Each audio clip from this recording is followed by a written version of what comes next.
Marks అనేవి పెరిగే కొద్దీ అంటే త్రీ ఒక క్యాండిడేట్కి 40, 50, 60, 70 సో ఇలా పెరిగే కొద్దీ మీ యొక్క ర్యాంక్ అనేది తగ్గుతుంది. సో ర్యాంక్ తగ్గడం అంటే మీ ప్లేస్ అనేది తగ్గడం. వెబ్సైట్ ఎగ్జామ్కు సంబంధించి what is marks and what is rank, so మార్కులకి అండ్ ర్యాంక్కి ఉన్న సంబంధం ఏంటి, అండ్ మార్క్స్ అంటే ఏంటి, ర్యాంక్ అంటే ఏంటి, అండ్ రెండింటి మధ్య ఉన్న రిలేషన్ అండ్ డిఫరెన్స్ ఏంటో ఈ వీడియోలో క్లారిటీగా తెలుసుకుందాం. సో వీడియోని ఖచ్చితంగా ఎండ్ వరకు అయితే చూడండి. సో ఇక వీడియోని స్టార్ట్ చేస్తే, so marks versus rank. So first marks అంటే ఏంటి, ర్యాంక్ అంటే ఏంటి, అండ్ దాని తర్వాత ఆ రెండింటి మధ్య ఉన్న రిలేషన్ సంబంధం ఏంటి, అండ్ రెండింటికి ఉన్న డిఫరెన్స్ తేడా ఏంటో చూద్దాం. సో ఫస్ట్ మార్క్స్ అంటే ఏంటో చూద్దాం. సో మార్క్స్ అంటే అందరికీ తెలిసి ఉంటుంది. సో దాని గురించి ప్రత్యేకంగా ఇంట్రడక్షన్ అనేది అవసరం లేదు. సో ఏదైనా ఒక స్పెసిఫిక్ ఎగ్జామ్కి కొంత వాల్యూ అయితే ఉంటుంది. సో ఆ వాల్యూని మార్క్స్ పరంగా మనం రాయొచ్చు. ఫర్ ఎగ్జాంపుల్కి ఈ వెబ్సైట్ ఎగ్జామ్కి 160 మార్క్స్ అయితే ఉంటుంది. సో ఈ 160 మార్క్స్కి ఒక్కొక్కరికి ఎంత మార్క్స్ అయితే వస్తుందో సో దాన్ని టోటల్ మార్క్స్ అనుకుంటాం. ఫర్ ఎగ్జాంపుల్కి ఒక పర్సన్కి 160 మార్క్స్లో ఒక 60నో 70యో అంత మార్క్స్ వస్తే సో అది తన టోటల్ మార్క్స్ అన్నట్టు. సో మార్క్స్ గురించి అందరికీ తెలుసు. కానీ ర్యాంక్, సో ర్యాంక్ అంటే ఏంటో ఇప్పుడు తెలుసుకుందాం. సో ర్యాంక్ అంటే ఇది ఒక పొజిషన్ లాంటిది, అంటే ప్లేస్. సో ఫస్ట్ మార్క్స్ అంటే equals to value. So marks పెరిగే కొద్దీ, సో మార్క్స్ అనేది పెరిగే కొద్దీ మీ యొక్క వాల్యూ అనేది పెరుగుతుంది. So marks equals to value. And next rank is equals to place or position. So marks equals to value and rank equals to place or position. So rank అంటే మీ యొక్క position, మీ యొక్క ప్లేస్, సో దాన్ని rank అంటాం. So and next ఈ ర్యాంక్కి and మార్క్స్కి ఉన్న తేడా ఏంటో చూద్దాం. సో ఫర్ ఎగ్జాంపుల్కి ఒక బస్ స్టాండ్ ఉంది.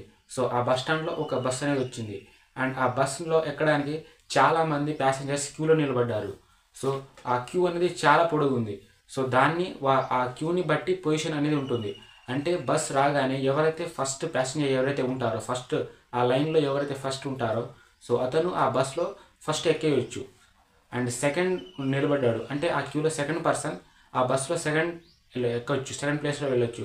అండ్ అదే క్యూలో ఉన్న థర్డ్ పర్సన్ ఆ బస్సులో మూడోసారి వెళ్ళొచ్చు, అంటే థర్డ్ టైం వెళ్ళొచ్చు. And fourth person fourth. So అలా అన్నట్టు. అంటే ఆ క్యూలో ఎవరైతే ఫస్ట్ నిలబడతారో వాళ్ళైతే ఆ బస్సులో ఫస్ట్ అయితే ఎక్కేయచ్చు. అండ్ ఆ ఫస్ట్ పర్సన్ అయిపోయిన తర్వాత సెకండ్ పర్సన్ ఎక్కుతాడు, అండ్ దాని తర్వాత థర్డ్, దాని తర్వాత ఫోర్త్. సో ఇలా అన్నట్టు. అంటే ఆ బస్ అనేది ఒక ఇన్సెట్ ఎగ్జామ్ అనుకోండి, అండ్ ఆ క్యూలో నిలబడ్డ ప్యాసింజర్స్ అందరూ మన స్టూడెంట్స్ అనుకోండి. సో అదేవిధంగా ఆ క్యూ అనేది ర్యాంక్. అంటే ఒక క్యూలో ఒక బస్ దగ్గర first person, second, third, fourth, fifth, so ఇలా ఒక 3-4 lakh స్టూడెంట్స్, ఈ స్టూడెంట్స్ అందరూ ఎగ్జామ్ రాస్తారు. సో అందులో బస్సు దగ్గర ఎవరైతే ఫస్ట్ నిలబడతారో సో అతను బస్సులో ఫస్ట్ ఎక్కేయచ్చు. సో దీన్ని ఫస్ట్ ర్యాంక్ అంటారు. సో ఫస్ట్ ర్యాంక్ వచ్చిన వాళ్ళు ఫస్ట్ వెళ్ళిపోతారు, ఆ బస్సులో ఎక్కేస్తారు. అండ్ సెకండ్ ర్యాంక్ వచ్చిన వాళ్ళు సెకండ్ ఎక్కేస్తారు, థర్డ్ వచ్చిన వాళ్ళు థర్డ్ ఎక్కేస్తారు. సో అలా అన్నట్టు. సో మీరు ఎలా అయితే ర్యాంక్ అయితే ఎలా తగ్గుతుందో సో అలా మీరు ఆ బస్సులో తొందరగా ఎక్కేయచ్చు. సో మీ పొజిషన్, ర్యాంక్ అంటే పొజిషన్. సో ఇప్పుడు మార్క్స్కి ర్యాంక్కి డిఫరెన్స్ ఏంటో తెలిసిందిగా. సో ర్యాంక్ అంటే ఇట్స్ పొజిషన్, మీ యొక్క పొజిషన్, మీరు ఎక్కడ నిలబడ్డారు దీన్ని చూపించడానికే ఈ ర్యాంక్ అన్నట్టు. సో ఎవరైతే తక్కువ ర్యాంక్లో ఉంటారో వాళ్ళు ఆ ఎంసెట్ ఎగ్జామ్, సో ఆ బస్సులోకి తొందరగా ఎక్కేయచ్చు. అండ్ సో ఇది మార్క్స్కి ర్యాంక్కి ఉన్న తేడా. అండ్ ఇప్పుడు ఈ మార్క్స్కి అండ్ ర్యాంక్కి ఉన్న రిలేషన్ ఏంటో చూద్దాం.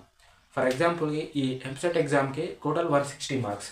సో టోటల్ 160 మార్క్స్ ఉంటుంది. సో అందులో ఏ క్యాండిడేట్, ఏ స్టూడెంట్స్ ఎంతైతే మార్క్స్ స్కోర్ చేస్తారో సో అది వాళ్ళ టోటల్ మార్క్స్ అన్నట్టు. సో అండ్ ఈ రిలేషన్ అనేది ఎలా ఉంటుందంటే మీ యొక్క మార్క్స్ అనేది, సో మార్క్స్ అనేవి పెరిగే కొద్దీ అంటే ఒక క్యాండిడేట్కి 40, 50, 60, 70 సో ఇలా పెరిగే కొద్దీ మీ యొక్క ర్యాంక్ అనేది తగ్గుతుంది. సో ర్యాంక్ తగ్గడం అంటే మీ ప్లేస్ అనేది తగ్గడం. సో ఇక్కడ 1000 ర్యాంక్ సో ఇలా ఉంది. సో ఇతనికి ఒక మార్క్స్ అనేది వస్తుంది, సో ఇతనికి కొంత మార్క్స్ అనేది వస్తుంది. అదే మార్క్స్ అనేవి పెరిగే కొద్దీ ర్యాంక్ తగ్గుతుంది. సో ఈ రిలేషన్ గుర్తుపెట్టుకోండి. మార్క్స్ అనేవి పెరగాలి. సో ఆ మార్క్స్ పెరగడం అంటే 60, 70, 80, 90 అలా అన్నట్టు. సో మార్క్స్ పెరిగే కొద్దీ ర్యాంక్ అనేది తగ్గుతుంది. తగ్గడం అంటే 10,000. సో 10,000 నుంచి ఒక 1000కి తగ్గడం, దాని తర్వాత 100కి తగ్గడం. సో ఇలా. సో ఈ ర్యాంక్ అనేది తగ్గే కొద్దీ మీ పొజిషన్ అనేది తొందరగా వచ్చేస్తుంది. అంటే ఇలా రైట్ సైడ్ బస్సులోకి తొందరగా ఎక్కడానికి ఛాన్స్ అయితే ఉంటుంది. సో కాబట్టి మార్క్స్ అనేవి పెరగాలి. మార్క్స్ పెరిగితే ర్యాంక్ అనేది తగ్గుతుంది. ర్యాంక్ తగ్గడం వల్ల మీకు పొజిషన్ అనేది ఇంకా దగ్గర అవుతుంది. సో ఈ బస్లోకి ఎక్కే ఛాన్స్ అనేది ఇంకా తొందరగా వచ్చేస్తుంది. సో ఇది మార్క్స్కి, అండ్ మార్క్స్ అంటే ఏంటి, ర్యాంక్ అంటే ఏంటి, అండ్ మార్క్స్కి ర్యాంక్కి ఉన్న రిలేషన్ అండ్ డిఫరెన్స్.